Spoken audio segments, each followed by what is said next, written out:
We now head out to Washington, where Saskatchewan Premier Brad Wall will be meeting with White House officials throughout the week. He joins us from snowy Washington, D.C. right now. Welcome to Market Sense, Premier Wall. It's not snowing yet, but it's in the forecast. Thanks for having me. Oh, it hasn't come yet. No, let's get your initial thoughts on the passing of Venezuelan President Hugo Chavez. You know, well, obviously we hope the best for the Venezuelan people. There's been some word, I've read the same thing you've probably read, that the likely successor might be a bit more of a moderate. I think that was the view of the federal minister as well, and we're just hopeful that for the Venezuelan people. I can tell you that Venezuela has increasingly been a competitor. Maybe this is partly due to Mr. Chavez's policies, but they've been a competitor with respect to being an oil exporter. You know, Saskatchewan is Canada's second largest producer of oil, and were we a standalone country, we'd be number 9 on the list of nations that export to this country, to the United States, and Venezuela is a competitor, and that was the case before, and obviously it'll continue to be the case. It's a part of the Keystone dynamic, frankly, and but I guess we'll wait and see what happens in that particular country now with the passing of Mr. Chavez. Let's pick up on the Keystone dialogue. You're down in Washington. You're going to have a bunch of meetings and speak with a bunch of different politicians about the process. What's the tone of the dialogue on the Keystone XL pipeline like in Washington right now? You know, I think the Speaker Boehner was talking about it today, calling for approval of Keystone. There's an op-ed, I think, in the Washington Post from this day, or it might have been yesterday's. There's more and more column traffic, more and more column lines of print in support of Keystone. I think the State Department's announcement last week is frankly, room for a source of cautious optimism for those of us who understand the importance to the country. Saskatchewan has a lot at stake with Keystone, even though it's not about Saskatchewan oil in the pipeline. It's because it reduces the discount that we sell our oil to the Americans. It'll reduce the differential. For us, it's about a 19% discount, $300 million to the Treasury, billions more to industry. And the pipeline capacity issue is important because, 15% of the oil in the pipeline at any given time, up to that amount, will be Bakken oil, American Bakken oil, light sweet crude. And it'll help address some of the capacity issues that are down there. We share that Bakken formation with those states. So it's important to us, it's important to the country, and I'm hopeful about it, but we ought not to be complacent. It's why we're here.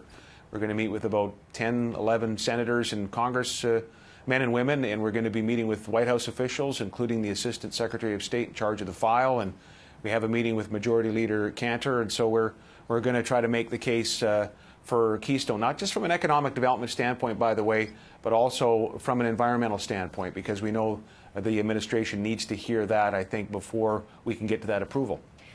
Premier Wall, a number of items certainly to discuss on that front, but one of them is on the environmental aspects.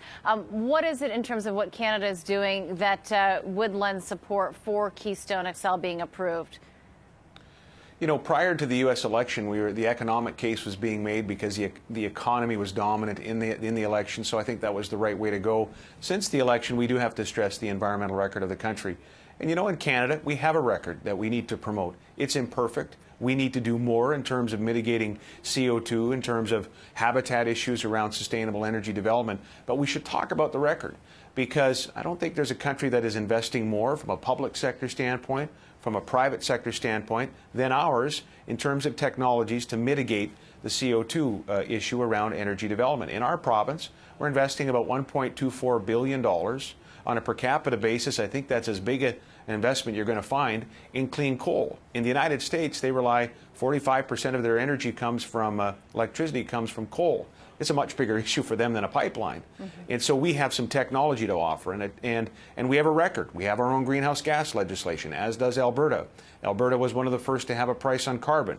We're following on that. The federal government has national regulations, has stipulated on coal fire on coal fire plants going forward, and other forms of energy on the greenhouse gas issue. So we can admit, look, we need to do more. The record isn't perfect, but it is as robust as any you'll find in the world certainly as good a record as you'll find here. We have not made that case yet, and I think it's important that we do. So, Premier, that's one of the sides in terms of why they should approve the Keystone XL. What about in terms of secure energy supply coming from Canada versus elsewhere? Where do you think that resonates, or does it at this point with the U.S. right now?